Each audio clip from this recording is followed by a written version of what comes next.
Welcome to comrade Telugu news channel కి స్వాగతం. ముందుగా హెడ్లైన్స్. కాంగ్రెస్ 20 ఏళ్లలో చేసింది 5 ఏళ్లలో చేసి చూపించాం. అరుణాచల్ ప్రదేశ్లో ప్రధాని మోదీ.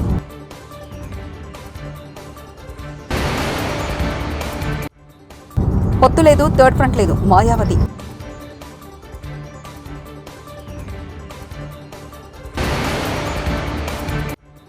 త్వరలో 3000 కొత్త ఉద్యోగాలు పొన్నం.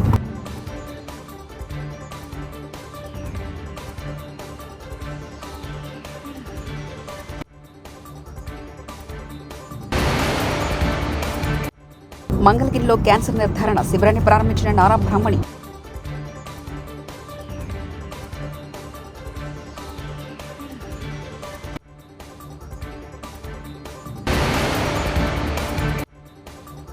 ఏపీ భవిష్యత్తు కోసమే తెలుగుదేశం పార్టీ, జనసేన, భాజపా మధ్య పొత్తు కరకమెడల.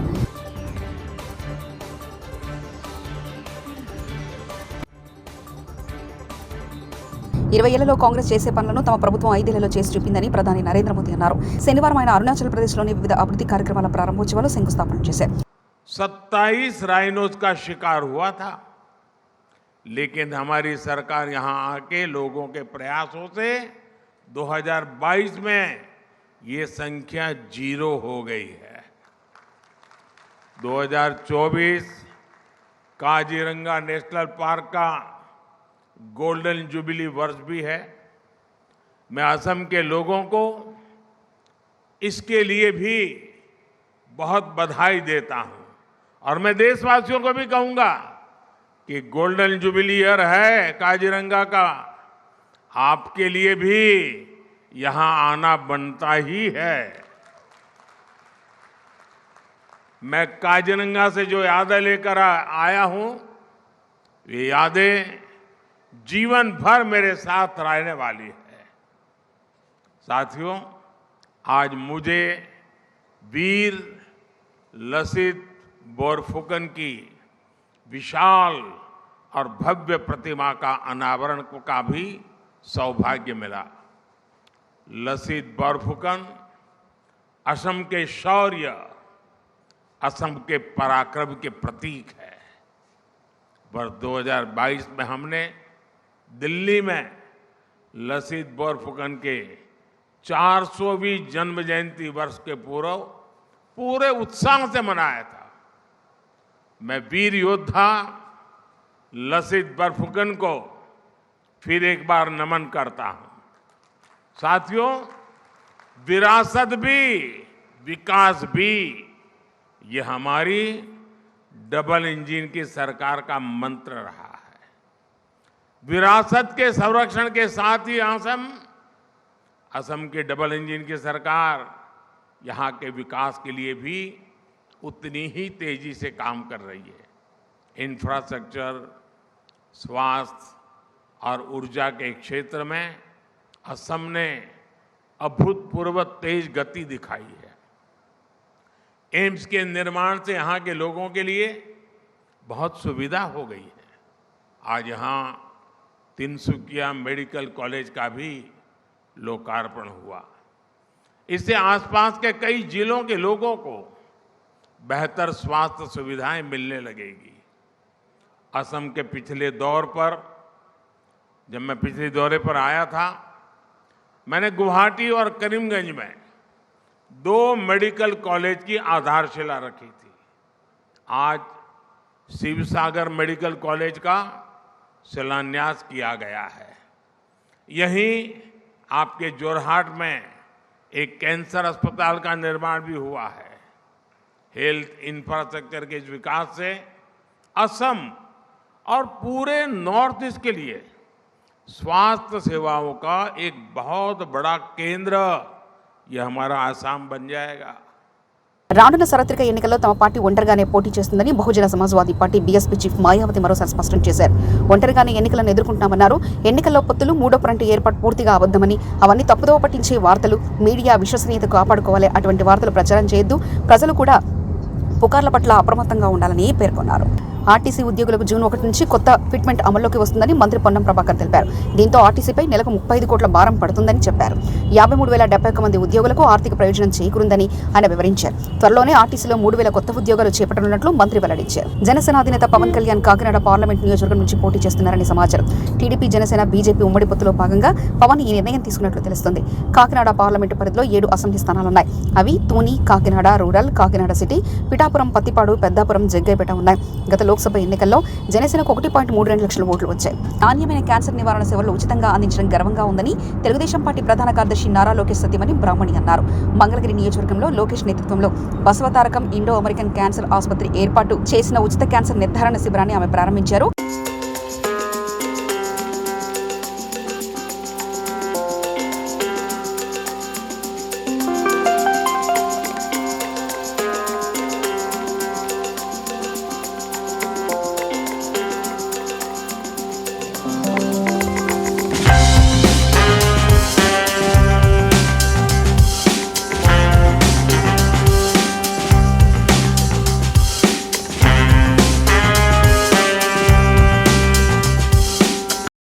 మన నందమూరి తారక రామారావు గారు మనందరినీ ఇన్స్పైర్ చేశారు. నందమూరి తారక రామారావు గారు స్థాపించిన ఇండో అమెరికన్ క్యాన్సర్ హాస్పిటల్ ఏదైతే ఇప్పుడు నందమూరి బాలకృష్ణ గారు చైర్మన్గా నడుపుతున్నారో వాళ్ళ mobile screening cancer screening camp ఈరోజు మన మంగళగిరిలో జరుగుతుంది. ఈరోజు 9వ తారీఖే కాకుండా రేపు 10వ తారీఖు కూడా ఇక్కడ జరుగుతుంది. క్యాన్సర్ అనే వ్యాధి చాలా ఫ్యామిలీస్ని తెలియకుండానే పీడిస్తుంది. అందుకే దీనికి ముఖ్యమైన విషయం ఏంటంటే అందరూ వచ్చి క్యాన్సర్ స్క్రీనింగ్ రెగ్యులర్గా చేసుకోవాలి, ఎర్లీ డిటెక్షన్ అవ్వాలి, ఎర్లీ ట్రీట్మెంట్ కూడా జరగాలి. ఇంతకుముందు జరిగిన క్యాంప్స్లో తెలియకుండా చాలామందికి క్యాన్సర్ వ్యాధి, బ్రెస్ట్ క్యాన్సర్ కానివ్వండి, లంగ్ క్యాన్సర్ కానివ్వండి, వీటన్నిటిని డిటెక్ట్ చేయడం జరిగింది. సో తప్పకుండా మంగళగిరి ప్రజలందరూ ఈ అవకాశాన్ని వినియోగించుకోవాలి, వచ్చి ఎర్లీ క్యాన్సర్ స్క్రీనింగ్ చేసుకోవాలి. ముఖ్యంగా మహిళలు ఎవరైతే 40 సంవత్సరాల కన్నా ఎక్కువ వయసు ఉండే వాళ్ళు ఉన్నారో వాళ్ళు వచ్చి ఇక్కడున్న అడ్వాన్స్డ్ ఎక్విప్మెంట్ ద్వారా మ్యామోగ్రఫీ స్క్రీనింగ్ చేయించుకోవాలి. అండ్ వాళ్ళకి ఫ్యామిలీ హిస్టరీ ఉంటే వాళ్ళు తప్పకుండా వచ్చి ఈ అవకాశాన్ని వినియోగించుకోవాలి. ముఖ్యంగా మా dedicated team of Indo American cancer hospital doctors ఎవరైతే రాత్రింపగలు కృషి చేసి ఈ మొబైల్ హెల్త్ క్యాంప్స్ ఏదైతే చేస్తున్నారో లక్షలాది మందికి క్యాన్సర్ స్క్రీనింగ్ చేసి వాళ్ళకి ట్రీట్మెంట్ అందిస్తున్నారో వాళ్ళందరికీ ఈరోజు పర్సనల్గా మానిటర్ చేయడానికి మా CEO గారు కృష్ణయ్య గారు కూడా రావడం జరిగింది మన మంగళగిరికి. వీరందరికీ ధన్యవాదాలు తెలుపుకుంటూ మళ్ళీ ఇంకొకసారి మంగళగిరి ప్రజలందరికీ పిలుపునిస్తూ క్యాన్సర్ స్క్రీనింగ్ చేసుకోవాలని నేను సెలవు తీసుకుంటున్నాను. ధన్యవాదాలు. ఏంటంటే నేను చెప్పినట్టు మా ఫ్యామిలీలోనే మా నాయనమ్మ గారికి క్యాన్సర్ వచ్చినందువలన మా తాతగారు ఇండో అమెరికన్ క్యాన్సర్ హాస్పిటల్ స్థాపించడం జరిగింది. అండ్ ఇప్పుడు చూస్తున్నాం ప్రతి ఫ్యామిలీలో అట్లీస్ట్ ఒక్క మెంబర్కి ఏదో ఒక స్టేజ్లో క్యాన్సర్ వ్యాధి వస్తుంది. అందుకే చాలా ముఖ్యం వచ్చి స్క్రీనింగ్ చేసుకోవటం. అండ్ నాన్నగారికి నాకు చాలా ప్యాషన్ హెల్త్ కేర్ సర్వీసెస్ అందించడం. అందుకే నాకు గర్వంగా ఉంది మేము లక్షలాది మందికి నాణ్యమైన క్యాన్సర్ సర్వీసెస్, క్యాన్సర్ స్క్రీనింగ్ అందిస్తున్నామని. జనసేన, బీజేపీ కలిసి పనిచేస్తాయని తెలుగుదేశం పార్టీ నేత కనకమేడల రవీంద్ర కుమార్ తెలిపారు. పార్టీల బలాబలాన్ని బట్టి స్థానాల నిర్ణయం ఉంటుందని తెలిపారు. ప్రభుత్వ వ్యతిరేక ఓటు చీలకూడదనే పొత్తులు పెట్టుకున్నట్లు వెల్లడించారు. అమిత్ షా గారితో నడ్డా గారు సమావేశమయ్యారు. సమావేశం అయిన తరంలో వాళ్ళ చర్చల్లో 3 పార్టీలు అలయన్స్కి పోవాలని చెప్పి డిసైడ్ చేశారు. పొత్తు కుదిరింది. పొత్తు ప్రకారం 3 పార్టీలు కలిపి they will issue joint statement today. ఆంధ్రప్రదేశ్లో ఈ 3 పార్టీలు కలిసి 2024 ఎలక్షన్లో కలిసి పోటీ చేస్తున్నాయి. ఆ విషయం వరకు 3 పార్టీలు కలిసి అండర్స్టాండింగ్కి వచ్చారు, అంగీకరించారు. 3 కలిసి స్టేట్మెంట్ ఇష్యూ చేస్తారు. అదే సీట్లు కూడా అన్నీ కూడా వాళ్ళు మాట్లాడుకున్నారు. మళ్ళీ వాళ్ళు ఒక అండర్స్టాండింగ్కి వస్తున్నారు. ఈరోజు వరకు పొత్తు ఎన్డీఏతో చేరటం, పొత్తు పెట్టుకుని ఎన్నికల్లో పోటీ చేయటం, 3 కలిసి పోటీ చేయటం అనేటటువంటిది ఫైనలైజ్ చేయటం. దాని మీద ఫర్దర్గా ఎన్డీఏలో చేరిన తర్వాత ఫర్దర్గా మీటింగ్స్ పెట్టుకుని అన్నీ కూడా ఫైనలైజ్ చేస్తాం.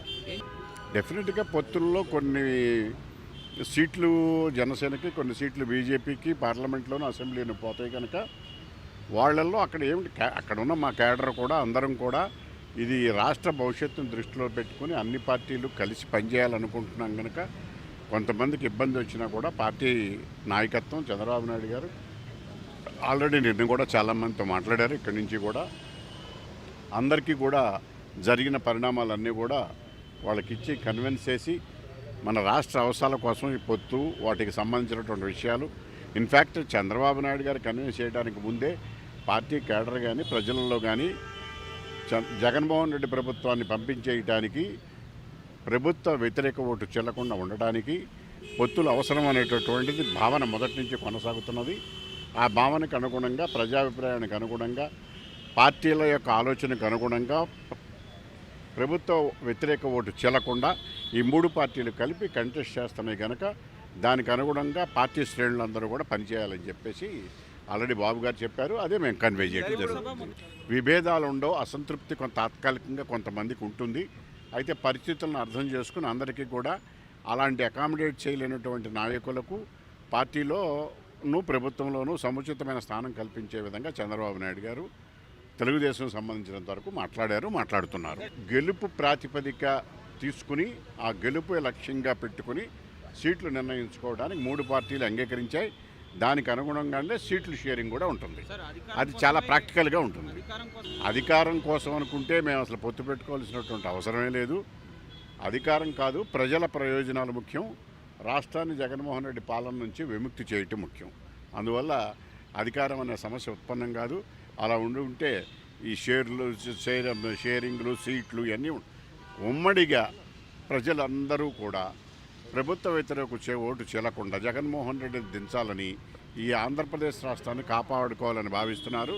ఆ ప్రజాభిప్రాయానికి అనుగుణంగానే మేము ఈ రకంగా పొత్తులు పెట్టుకున్నాం. 19 నుంచి 24 వరకు జగన్మోహన్ రెడ్డి గారి ప్రభుత్వం అన్నీ పక్కన పారేసి మూలపడేసి తిరుగుదోబుడుతనంతో విధ్వంస కార్యక్రమాలు చేపట్టి వ్యక్తిగత స్వలాభమే చూసుకుని వాళ్ళ యొక్క కేసుల కోసం వీటి కోసం ప్రత్యేక హోదా కోసం మెడలు వంచుతానని కేంద్ర ప్రభుత్వం మెడలు వంచుతానని చెప్పినటువంటి వ్యక్తి తానే మెడలు వంచి ఏమీ అడగలేని నిస్సహాయ స్థితికి నెట్టబడ్డాడు. అది ఆయన దౌర్భాగ్య స్థితి. ఆ నెపాన్ని తెలుగుదేశం మీద వేయటానికి మా మీద పెట్టడానికి తెలుగుదేశంతో పొత్తున గురించి వాళ్ళు కామెంట్ చేసే స్టేజ్కి వచ్చారు. వాళ్ళు ఈరోజు వరకు పార్లమెంట్లో అన్ని విషయాల్లోనూ బీజేపీతోనే ఉన్నారు. ప్రాక్టికల్గా అన్నీ బీజేపీతోనే సహకరించి పనిచేశారు కనుక దానిలో సెకండ్ థాట్ ఏమీ లేదు. ఈ విషయాలు మనం వాళ్ళు చేసేటటువంటి విషయాలు తెలుగుదేశం మీద పార్టీ మీద రుద్దటం అనేటటువంటిది కరెక్ట్ కాదు. 19 నుంచి 24 వరకు మేము చేసిన పనులు తిరగదోడారు తప్ప ఏమీ చేయలేదు. కేంద్ర ప్రభుత్వ నిధులకు కూడా రాష్ట్ర ప్రభుత్వం షేర్వేకి అవి కూడా వాడుకోలేదు. కాంగ్రెస్ 20 ఏళ్లలో చేసింది 5 ఏళ్లలో చేసి చూపించాం. అరుణాచల్ ప్రదేశ్లో ప్రధాని మోదీ.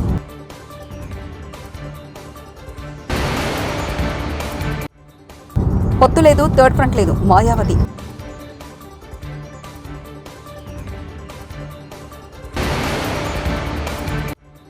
త్వరలో 3000 కొత్త ఉద్యోగాలు, పొన్నం.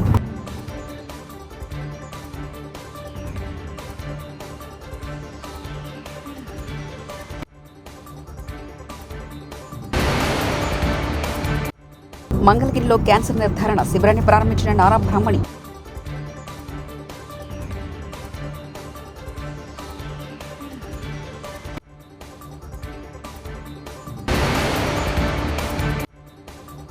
ఏపీ భవిష్యత్తు కోసమే తెలుగుదేశం పార్టీ జనసేన భాజపా మధ్య పొత్తు కరకమెడల.